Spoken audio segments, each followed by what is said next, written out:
Hi, everyone. Welcome to the WiscWeb Lunch and Learn. We're here on April 9th. I'm Jenna Clinner. I'm the service coordinator for the WiscWeb team. I'm joined here by Matt Goins, who is also on the WiscWeb team. We also have Ketter Joyner here today from the Stratcom team, and we'll get started. Here's the agenda for today. We have a couple service updates and reminders like we always do, as well as some UW theme specific updates and reminders. We're going to be doing some UW people plugin feedback, and then we have demos for you today, several demos.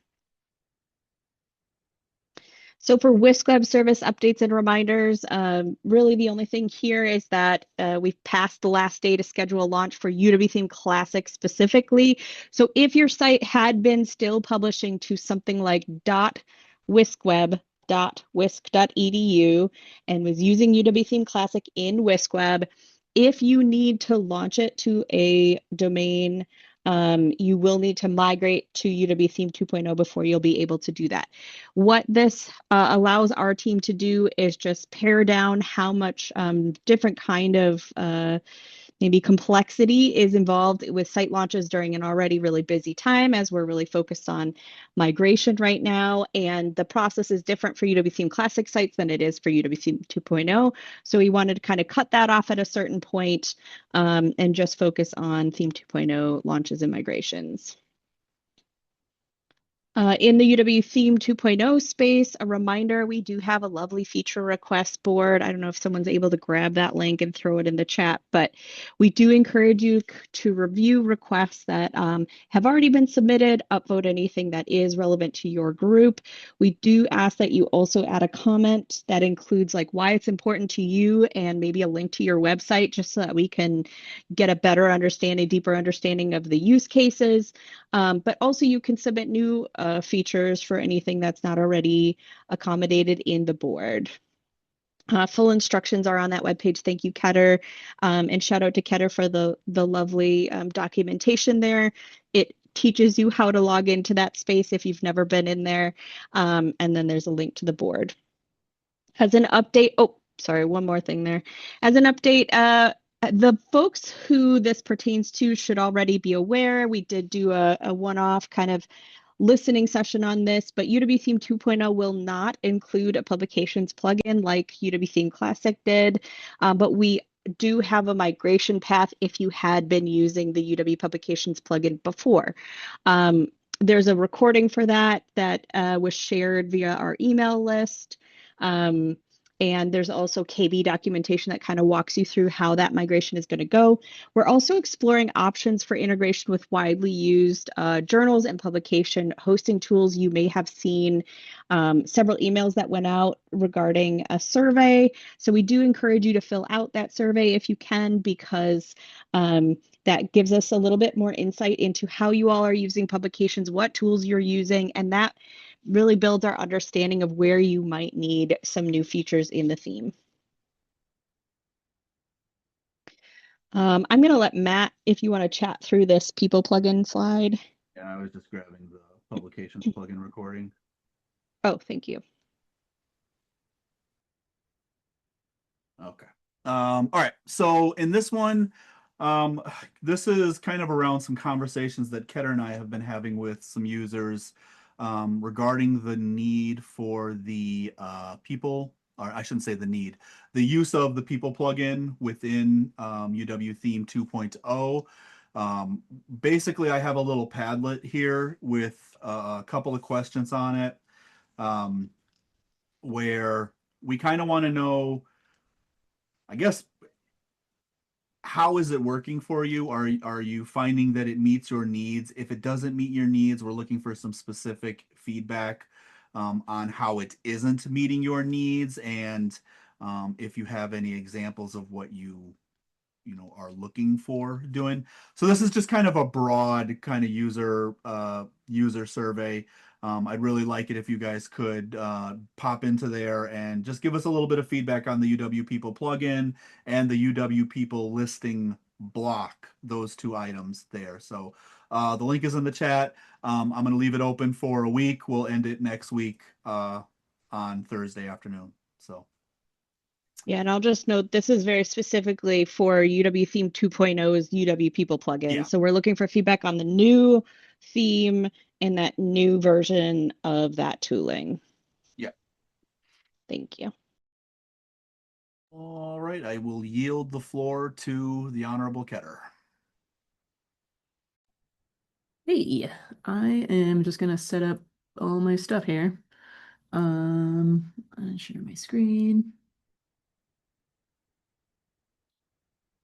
Set up all my screens. All right. You may have to share your screen again Yeah. Let me do that real quick here. because I stopped mine and it was like asking about multiple people sharing. Oh, no problem. Uh,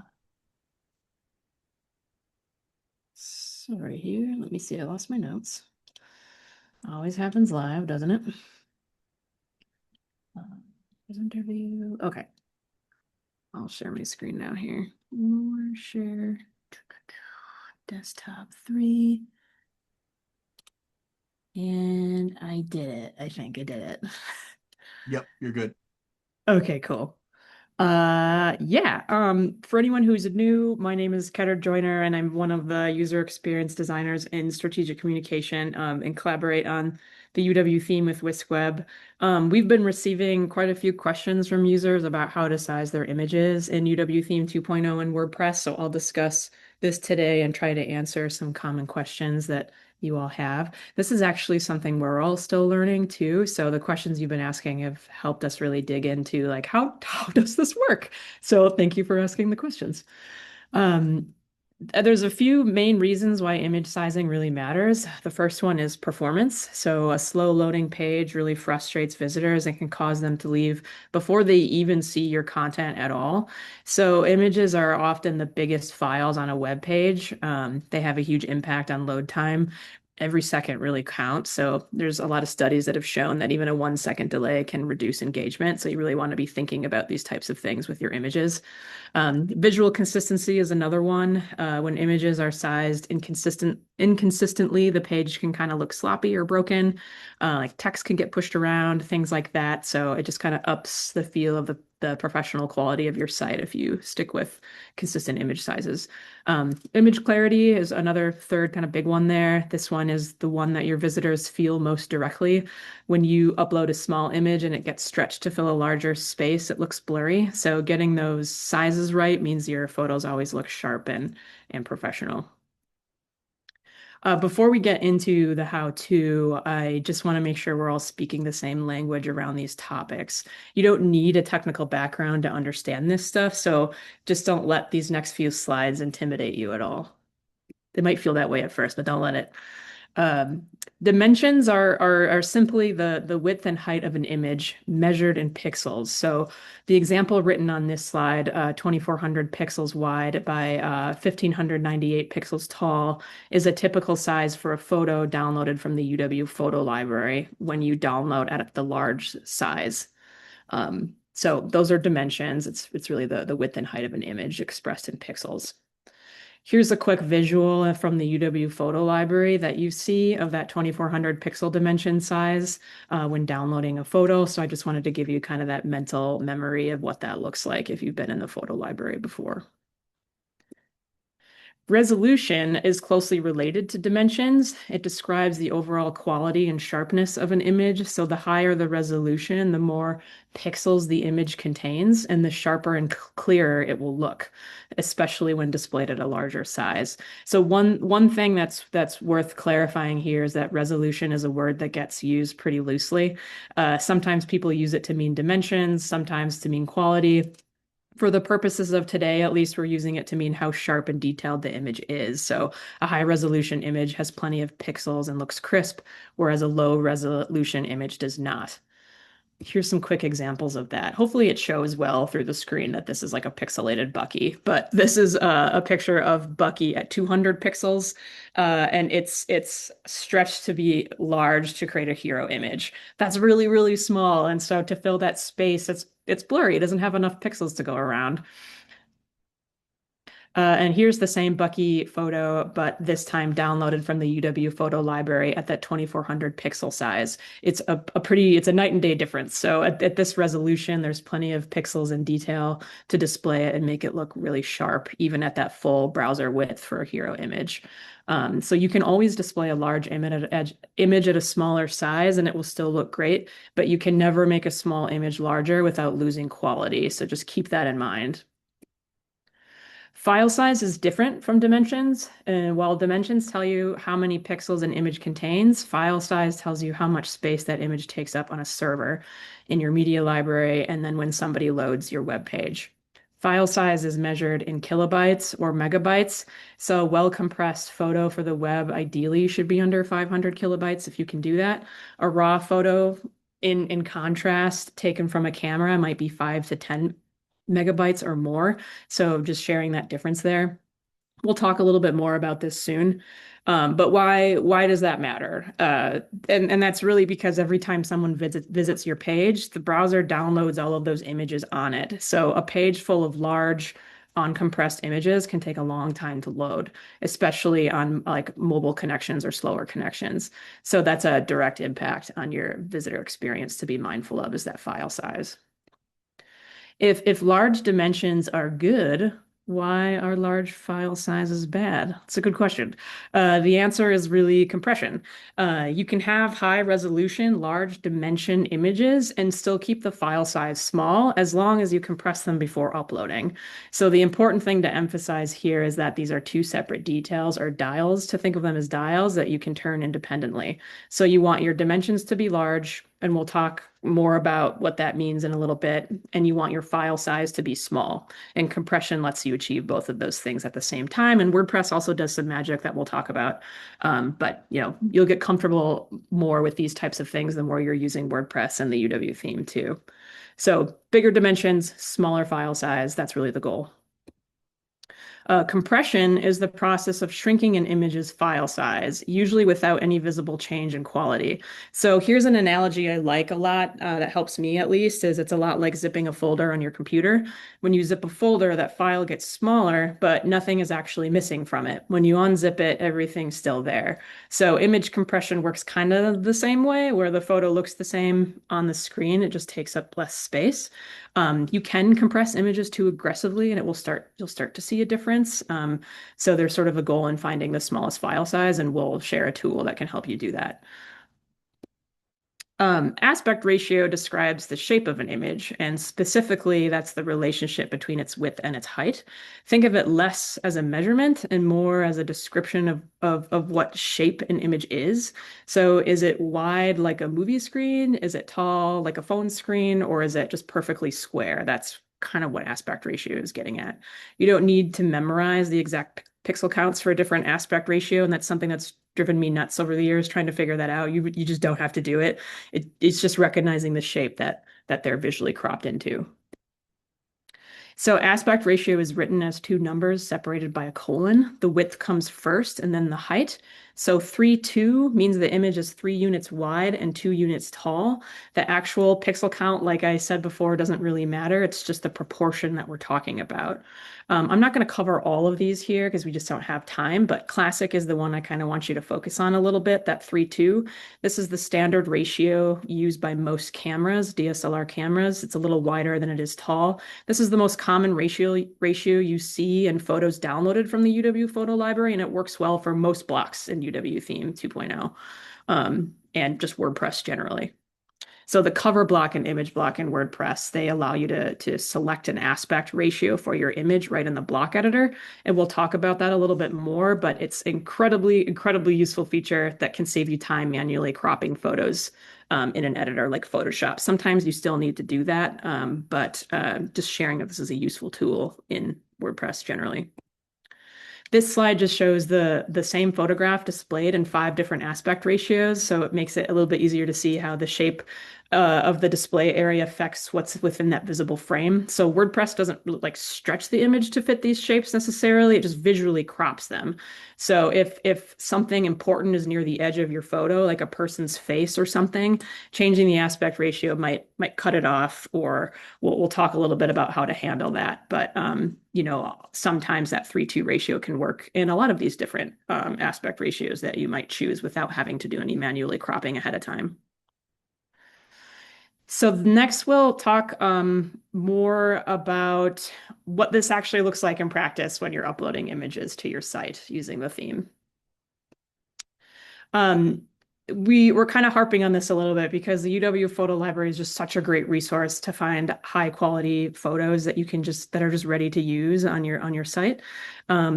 When you're downloading photos, choose the JPEG large option. That's the one that the yellow arrow is pointing to. It gives you that 2400 pixel image.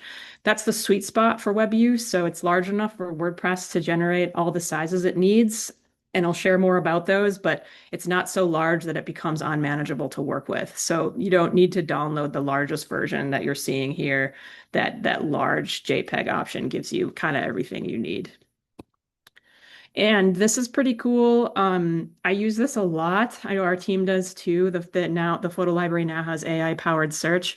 It makes it much faster to find relevant photos. Sometimes I almost wish it was the default because it's just so much better for finding photos. But you can actually search by like a color or a mood, and it does a really good job of understanding natural language descriptions and finding what you need where you wouldn't be able to find from the regular searching natively. It's pretty neat. I'd check it out if you haven't yet.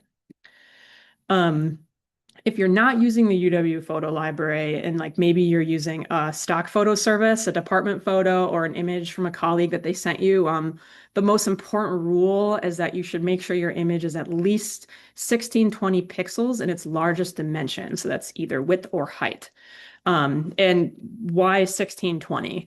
That's the threshold WordPress needs to generate all the different sizes it needs that it uses behind the scenes. So if your image is smaller than that, WordPress won't be able to create what is called the large size. I'll show you a picture of this, but that's the one that you're typically going to want to be using. So think of 1620 as kind of the minimum size of it. Sorry, I don't mean to Yeah, go ahead. Can you share your screen again? Yeah, is it not sharing? Yeah.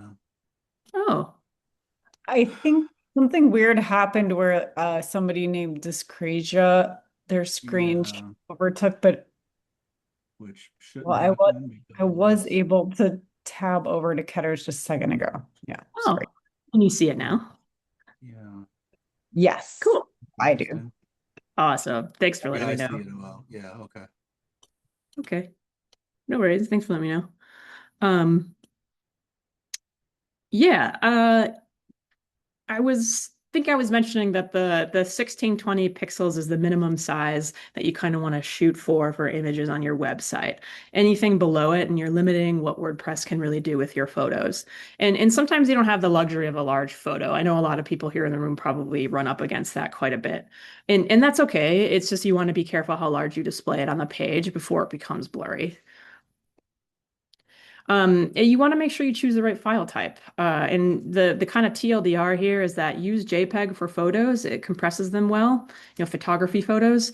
And consider WebP also if you want to go the extra mile on performance. There's a tool here called Cloud Convert that's free, and you can convert JPEGs to WebP quickly doing that. Just don't use pings for photographs. Save that for graphics or icons or things that need transparent backgrounds. It just creates unnecessarily large files. So avoid PNGs for your photographs. Try and compress images before uploading. WordPress does some of that compression already, but it's really good practice to try and do that and get in that habit of compressing. Compressing, it can take just about 30 seconds with the right tool. And a reminder here that large resolution, like the lots of pixels, that's a good thing. Large files are not. So those are two different things, but you can have both at the same time if you compress them. So target about 500 kilobytes or lower for your images. That's a pretty reasonable threshold. The tool we recommend, and it's so funny to say out loud, is Squoosh. It's completely free and it's browser based. So check that out. It's an easy way to compress your images in that like 30-second time I was telling you about. Try to get in the habit of doing that when you can, when you're working with large images. One important note here is that WiscWeb sites have a 10 megabyte file size limit. If you're trying to upload something larger than that, it will fail. And please don't upload large images like that. But if you're compressing images and you're kind of using just that 2400 pixel mark, if you're downloading from the photo library, you shouldn't come close to that limit. Here's an example of Squoosh. You just drag your image in there and you adjust the slider, and you can see its quality be impacted as you compress the image. You can even see that it shows you what the kilobytes are when you're compressing it. It's pretty easy to use. So I've been talking about this idea that WordPress creates all these files under the hood, and it is doing that. When you upload an image to WordPress, something that happens behind the scenes that most people don't know about is that it creates these different versions that you see on the screen here. So it's the large, medium, and thumbnail size expressed in those pixel amounts there. And it needs that minimum 1620 pixel count to generate all of those. So, WordPress compresses those generated sizes, but it does not compress the original file you uploaded. So if you upload a large uncompressed 8 megabyte photo, that 8 megabyte version is still sitting there in your media library. That's why it's useful to get in the habit of compressing that before you upload. But these ones, it does some nice compression already. That's helpful. And why does WordPress create them? It's actually pretty cool. If someone is visiting your page on a phone, they don't need a large 1600 pixel image. So WordPress is smart enough to say, I'm going to deliver a 600 pixel version to you instead because it will be faster. You don't need all that data. And it still keeps things nice and crisp. So WordPress is just doing that automatically for you underneath the hood. And WordPress, like I mentioned before, can only scale down. It can't scale up. So if you upload a small image, all those sizes WordPress generates will also be small. So there's no way for it to add detail that wasn't there to begin with. So that's why larger images really matter here. This slide is showing you, thanks to Andrea for grabbing this on her screen. This is kind of like hard to conceptualize until you see it, but you can see there's like a ton of URLs here. These are actually all different images being generated underneath the hood and in the browser, and it's serving those at different screen sizes to give your users the most optimal experience. So it's pretty neat that it does that. I think this is about 6 images that it's loading here. And where do these sizes appear? When you add an image or a cover block to a page and select a photo, you'll see a resolution drop down in the block settings sidebar on the right side of the screen. That's where your settings for your blocks live that you choose, like color and type, things like that. You'll see resolution in there as well. So the options in the dropdown are thumbnail, medium, large, and full size. Those are those sizes I mentioned that it generates. Full size is that uncompressed size. It's the original photo that you uploaded. The default is usually large if you upload an image that is at least 1620 pixels, and you're going to use that in most cases. I'd recommend not changing that if you've downloaded that 2400 size from the photo library. So it's worth knowing what each of these options means. So I'll talk about that just a little bit here. The full size option is a special case and worth spending a moment on. Full size, like I mentioned, is your original uploaded file exactly as you uploaded it. So without any compression or resizing from WordPress. That can be kind of a performance problem if you're switching to that and it's like an 8 megabyte file. You're only choose full size if you've compressed that image first before uploading. Always stick to that large otherwise. So, the only time you should be choosing full size is if you compress that image first yourself before uploading. In most other situations, just stick with large. When in doubt, just use large. That's kind of the framework that we're using here. You'll choose large for, again, that's usually the default. So you might not even interact with this too much. It's more about not selecting that full size. But use large for hero images and full browser width images placed inside a standard page, that 800 pixel default content width that's in the theme. Choose medium for smaller layouts where images are 600 pixels wide or less, like 3 columns or card type layouts. Thumbnail you're rarely going to need, so we're not even going to talk about it. Just don't think about it. It's just not there. You're probably not ever going to really run into that. If you don't see the large option, that's because you uploaded an image that was smaller than that 1620 pixel size that I mentioned. So WordPress couldn't generate it. It didn't have the pixel amount to be able to do that. To fix it, it's, you either remove that image from the media library and then upload a larger version. There's no way to upgrade it, to an existing image in WordPress. It has to be re-uploaded at that right size to get all those resolution sizes. So this is why we keep coming back to that 1620 pixel minimum. It's not an arbitrary number. You actually need that to generate all those sizes properly. So this is more for advanced users here. If you're a full-time designer or you've got a lot of experience editing photos in WordPress, Photoshop or Lightroom or things like that.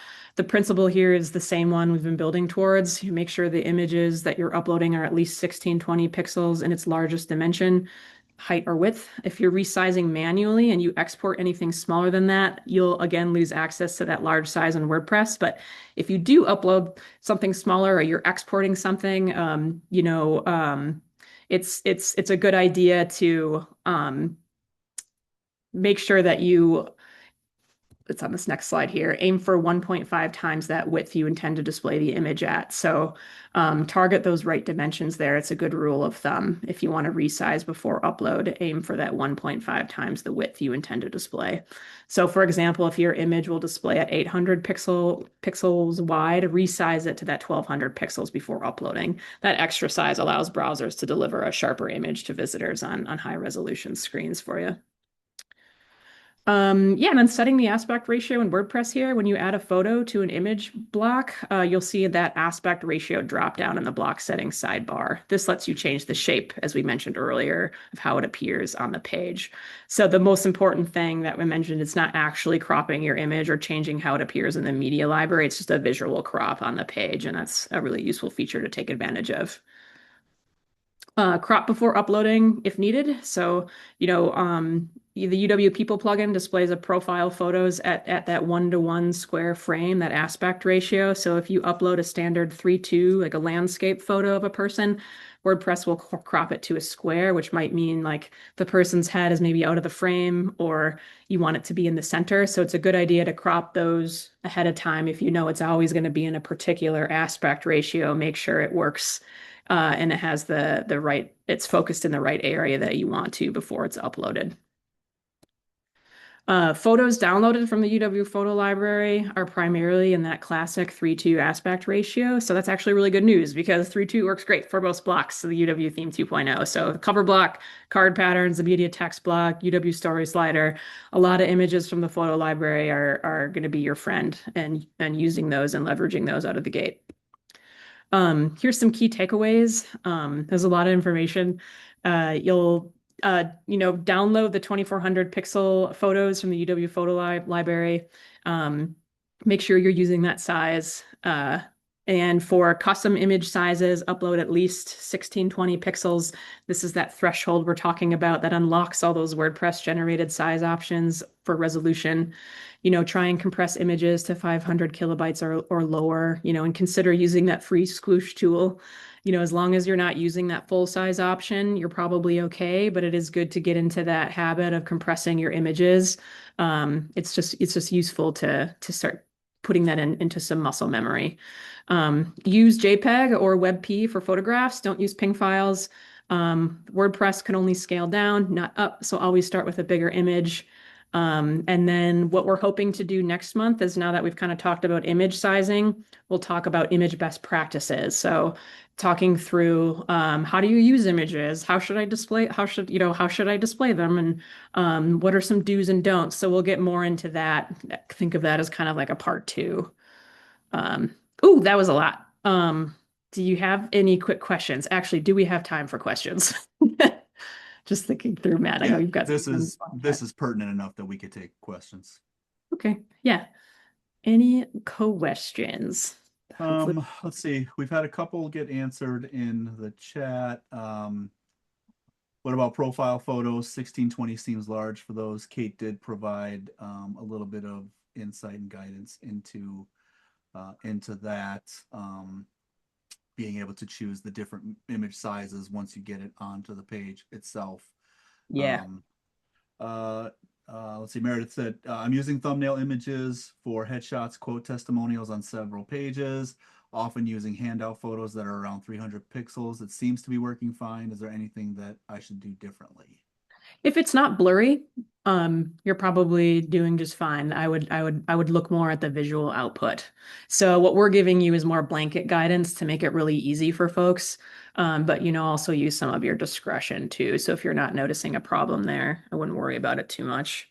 But always good to test things too. Test things at different screen sizes, test on your phone, give it a good once over. Yeah. Chris asked if we have already uploaded PNGs. Do we need to replace them? Andrea responded with just saying if you use JPEGs, your pages would load Yeah.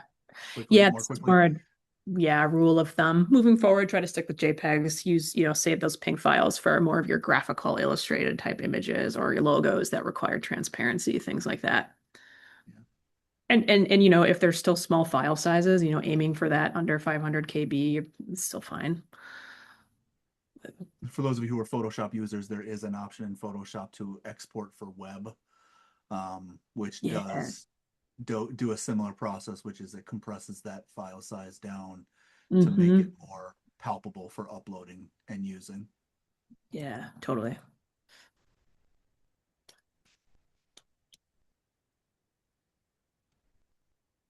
Nice. Well, thanks for listening.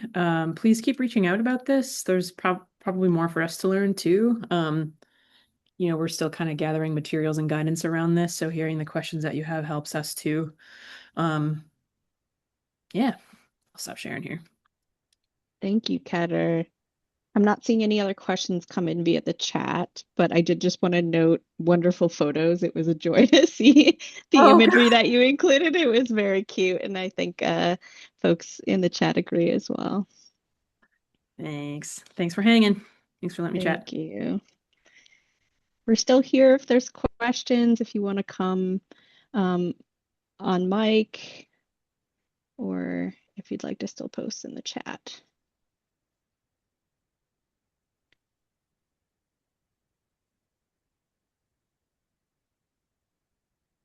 All right, not seeing much. You did such a wonderful job of explaining something really that can be complicated. So thank you so much, Ketter.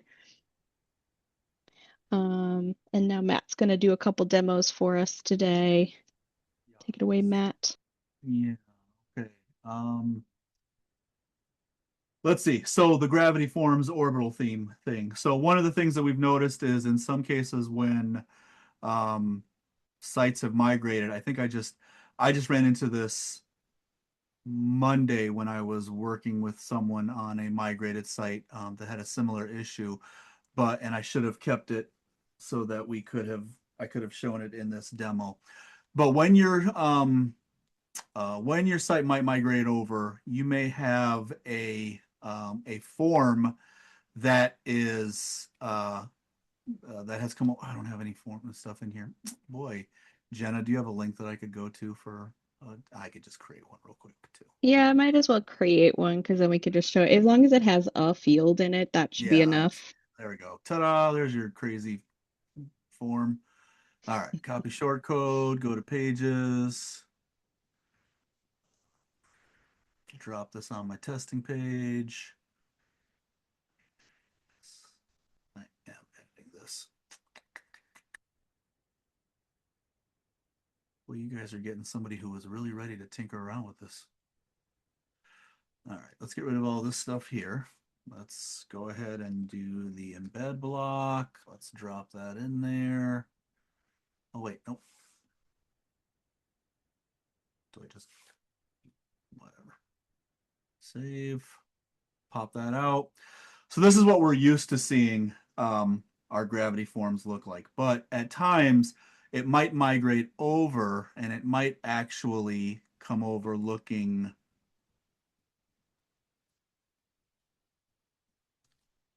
like this.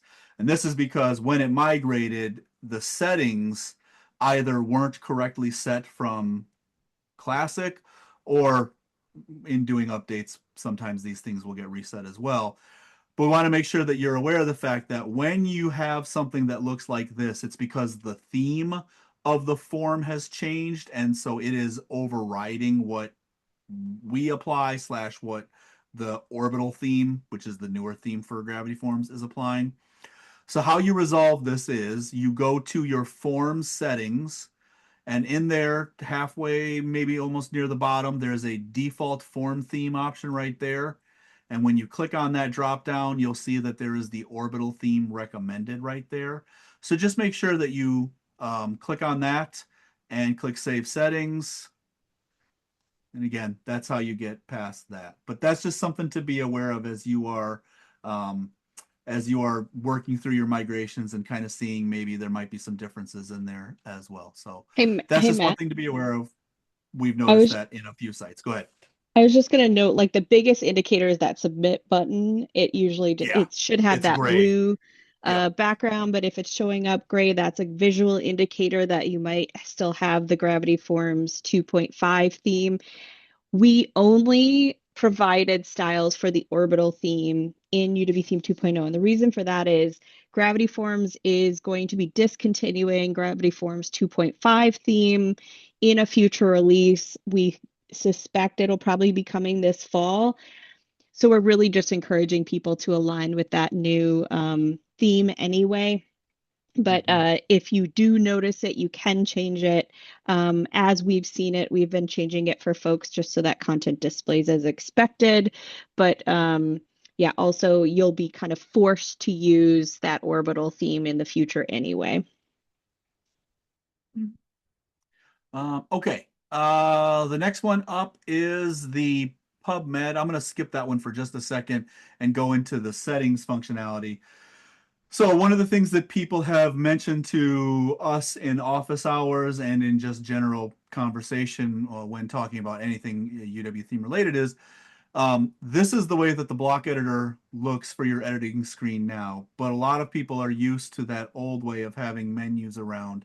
And so what you can do is you can go up to your three dots in the upper right. This is your settings area for this. And you can uncheck full screen mode. And full screen mode returns you to that traditional view of WordPress of your dashboard area. So it adds that top menu area and it adds that left menu area as well. So if you feel like you need that to be able to still navigate through all the various areas, you can toggle that by going up here and switching on or off the full screen mode. I'll also just note while I'm here, if you go down to the preferences area, this is where you can go to set a few more of your own personal preferences. So things like the show starter patterns. So when you click on add page, by default, it will always pop up with what we have called our starter patterns. You can turn that off if you know what you want to use or if you know how you're going to start building that if you'd like. What's the other one that I like to tell people about? Oh, blocks right here. Another question that I've gotten often is, well, we'd really like to customize the blocks area because we want the blocks that we want to use to always be at the top. We don't want to have to search for it or scroll down in the block editor. So what you could do is you could go to the preferences and blocks and you could toggle on show your most used blocks. And the more you use particular blocks, they will float to the top in your editor area. So again, a quick way to improve your experience if you would like. All right. Oops, I don't like this view, so I'm going to go back to full screen. And so let's talk about the PubMed of it all. I have too many windows open. That's that one. That's that one. Okay. So I'm going to leave this page real quick because I was editing it in two various locations. Okay. So we've talked in the past. So when we sent out this the invite with our agenda, we talked about the fact that we were going to touch on adding a PubMed RSS feed and also a Zotero RSS feed. We have pulled back on the Zotero one. Jen and I spent the morning kind of poking at Zotero. I was finding it to be too inconsistent in its display when you would put it into an RSS block. that I didn't want to provide a live demo of it. If people are interested in using this program, Zotero, it is a web-based citation library application. I'm more than happy to chat with you about it, but it's not something that I feel like we're in a spot where we want to recommend the use of anything. But just be aware that that is one of the applications that is out there for those of you who are looking for an alternative to the publications plugin. So PubMed, however, you do have the ability to pull an RSS feed from. So I have PubMed up right here.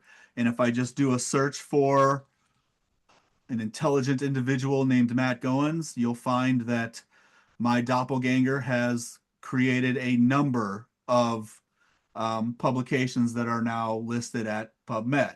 This is not me. This is another individual in the world named Matt Goins, because let me tell you something. I'm not Wait, this you smart. don't do research on I don't do research feline on soft thoracic tissue gas in computed? canine and Yeah. feline thoracic computed tomographic examinations. I apologize. You did a But great anyways, job of saying it. Do you want to?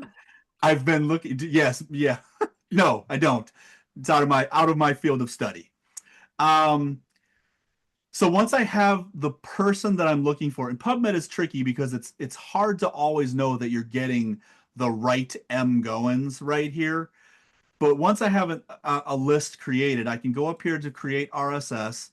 I can specify how many I want to show. So I'll say that. I'll name it RSS feed. I will create the RSS itself, and it has a long URL there that I'm going to copy. And then I will go back to my page, and I'm just gonna paste it in. WordPress is smart enough to know that I'm pasting in an embed. Oh wait, no, I can't do it that way. Too many things going on in my brain. I need to add the RSS feed block. So if I go to the block inserter, search for RSS, there it is. I would add it, and then I would paste that URL in there. And then I would click apply. And now those are coming through. I can display authors if I choose. I can display the date that it was published. I can display an excerpt. I can increase the number or decrease the number as I see fit. I only have those. Guess I'm not as prolific as I thought. So again, that's just one way to add a publications list to your page if you needed to. The reason why I mixed myself up was because we actually got a support ticket in during this meeting, and I took a look at it quick, and I wanted to touch on it because it is quick and easy enough to drop the embed functionality in. But it was about being able to embed Google Maps. So Google Maps and Google and WordPress do work when it comes to embed functionalities. I will preface this by saying I don't know anything about the accessibility of this, but I would be very concerned about embedding a Google map in and the accessibility of said map on my page. So I'll preface this by saying that, but you are able to embed a Google map. So I'm looking at a test map that I made. Oh, look, I made it almost 10 years ago. But if I go up here and go to embed on my site, I will get this iframe code. Whoops, let me get that back real quick. Copy it. And then if I go back to my page and I just paste that in, this is where I was getting confused because I was pasting in the embed code, but the RSS feed needs to have the actual RSS block itself. So I apologize for that. So now you can see I have this map embedded in there. I can make it wide if I wanted to expand it out a little bit. And then, once it's, working, I have the toggle here on the side. But this is how you can go to embed Google Maps. So I hope that answers that question that came in along the way as well. Dun, dun, dun, dun. All right, I've talked about everything that was on my list. Do we have any questions that people would like to throw out at us? I see there's still questions coming in about the image stuff, which is a big deal, and I'm glad that Ketter was able to kind of talk through all of that stuff there. Any questions?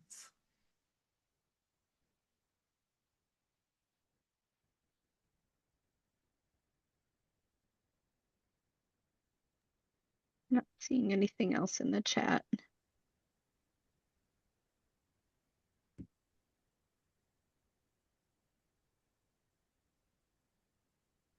Yep, I think we're good. All righty. I will stop the sharing. I will stop the sharing. There we go. I will stop the recording.